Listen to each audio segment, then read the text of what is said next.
Hello everyone. Have you ever noticed that in James chapter 1, he talks to us about being tested or trials and then temptation in the same breath almost, in the same chapter?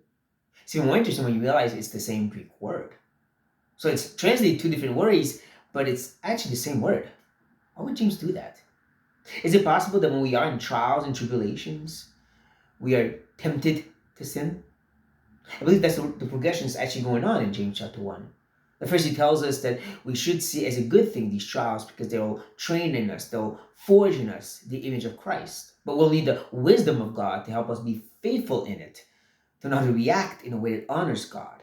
And we have to be careful because the temptation is not from God. He's not trying us over and above our abilities. On the contrary, Paul says in Corinthians, he never does that.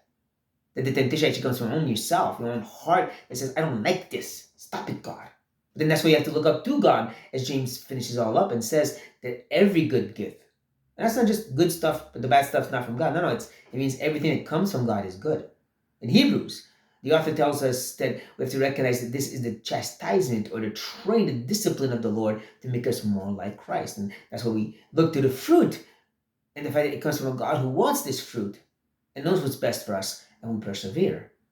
So again, do we recognize that in our trials we'll be tempted to sin, we'll be tempted to run away from it, tempted to try to numb ourselves, and we resist the temptation. Recognize that it's not God putting us in the test too strong, it's us being sinful. And that's why we have to keep our eyes upon this God, recognizing this is a good thing that will work out our greatest good, which is to be like Christ. There's no brothers and sisters. Be blessed.